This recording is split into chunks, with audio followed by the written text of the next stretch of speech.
Assalamualaikum warahmatullahi wabarakatuh.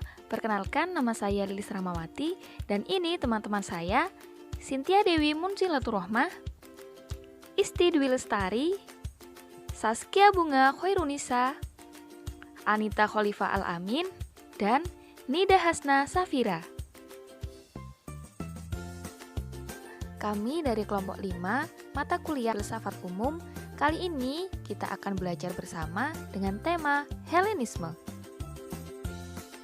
Dengan subtema yang akan kita bahas yaitu yang pertama pengertian Helenisme, yang kedua jenis Helenisme, yang ketiga ciri khas Helenisme, dan yang keempat macam-macam aliran Helenisme. Yang pertama yaitu pengertian Helenisme. Helenisme merupakan zaman peralihan dari Yunani kuno ke abad pertengahan sebelum masuknya agama Kristen. Zaman di mana jatuhnya peradaban Yunani. Istilah Helenisme adalah istilah modern yang diambil dari bahasa Yunani kuno Hellenizein, yang berarti berbicara atau berkelakuan seperti orang Yunani.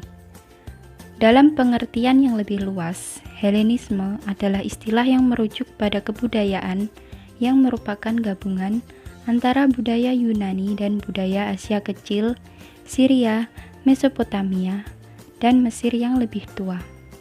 Seseorang dikatakan Helen bila ia berbicara dan berkelakuan seperti orang Yunani dimanapun ia berada.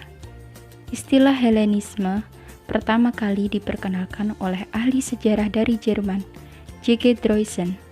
Ia menggunakan perkataan Helenismus sebagai sebutan untuk masa yang dianggapnya sebagai periode peralihan antara Yunani kuno dan dunia Kristen.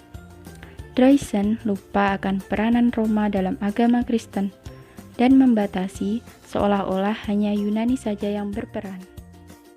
Jenis Helenisme. Peradaban Helenisme dapat dibedakan atas peradaban Helenis dan Helenistik, yang berasal dari kata Helene, artinya Grek atau Yunani. Helenis adalah peradaban Yunani kuno mulai 776 sebelum Masehi sampai meninggalnya Alexander Agung pada tahun 323 sebelum Masehi. Sedangkan Helenistik adalah peradaban Yunani pada masa sejak meninggalnya Alexander Agung sampai berkuasanya Romawi atas wilayah-wilayah Helenistik. Pada zaman ini tidak ada filsuf baru yang naik panggung, tidak ada filsafat yang murni dan kebanyakan masih terpengaruh oleh pemikiran Socrates, Plato, dan Aristoteles. Pembicaraan pada zaman Helenisme pada dasarnya terkait atas masalah-masalah agama, filsafat, dan ilmu pengetahuan. Ciri khas Helenisme. Satu, pemisahan antara filsafat dan sains terjadi pada zaman ini. Belajar seperti pada abad ke-20, menjadi lebih terspesialisasi. 2. Sifat spekulasi mulai dijauhi. Perhatian lebih terkonsentrasi pada masalah aplikasi. Perhatian yang lebih besar adalah pada penemuan mekanika.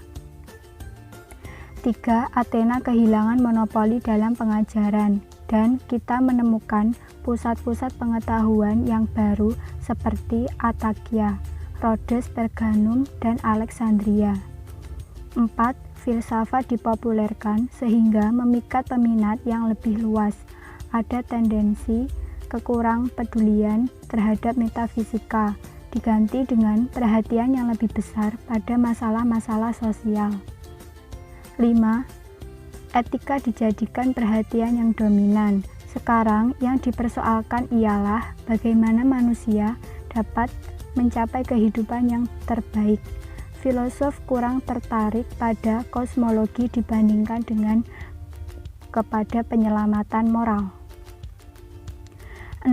Jiwa filsafat Helenisme ialah elektrik. Usaha-usaha diarahkan untuk mensintesis dan mengharmoniskan pendapat yang berlawanan. Usaha ini sering memperlihatkan kekurang aslian pemikiran.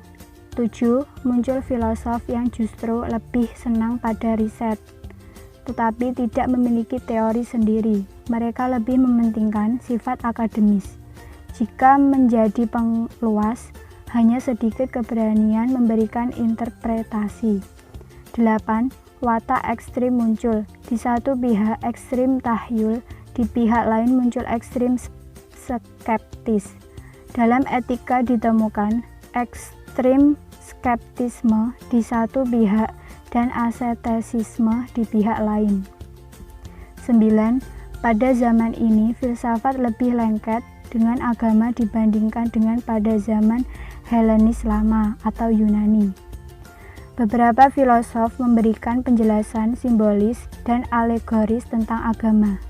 Perspektif filsafat dan sastra semakin pendek, kurang stabilnya mental, sebagaimana kondisi fisik diikuti oleh kurang stabilnya mental, sebagaimana juga terlihat pada abad ke-20 dan 21.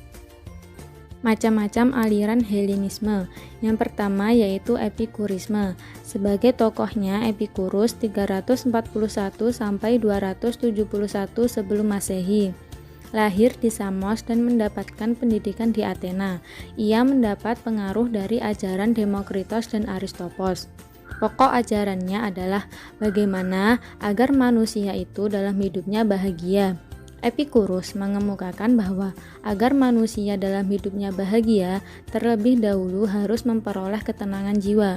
Jadi, apabila manusia dapat menghilangkan rasa ketakutannya, niscaya manusia akan memperoleh ketenangan jiwa, yang selanjutnya akan memperoleh kebahagiaan. Terdapat 3 ketakutan dalam diri manusia, yaitu yang pertama, agar manusia tidak takut terhadap kemarahan dewa. Yang kedua, agar manusia tidak takut terhadap kematian. Yang ketiga, agar manusia tidak takut terhadap nasib. Aliran yang kedua yaitu Stoaisme. Sebagai tokohnya adalah Zeno 366 sampai 264 sebelum Masehi yang berasal dari Citium Cyprus. Ajarannya memiliki persamaan dengan Epikurus. Pokok ajarannya adalah bagaimana agar manusia dapat bahagia dalam hidupnya. Untuk mencapai kebahagiaan tersebut, manusia harus harmoni terhadap dunia atau alam dan harmoni dengan dirinya sendiri. Apabila manusia telah dapat mencapai harmoni dengan dirinya sendiri dan dunia, maka kebahagiaan bukan lagi sebagai tujuan hidup. Aliran yang ketiga yaitu skeptimisme. Tokohnya adalah Pyrrhon 350 sampai 270 sebelum Masehi. Pokok ajarannya adalah bagaimana cara manusia agar dapat hidup berbahagia. Syaratnya, manusia perlu untuk tidak mengambil keputusan, karena orang yang tidak pernah mengambil keputusan, yaitu adalah orang-orang yang tidak pernah keliru. Dengan demikian, orang yang bijaksana adalah orang yang selalu ragu-ragu. Dengan ragu-ragu itu, orang akan tidak pernah keliru. Aliran yang keempat yaitu Neoplatonisme.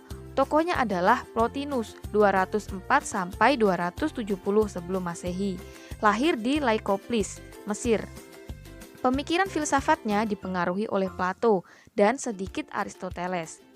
Titik tolak pemikirannya adalah bahwa yang menguasai segala sesuatu adalah satu. Tuhan dianggap sebagai kebaikan tertinggi dan sekaligus menjadi tujuan semua kehendak.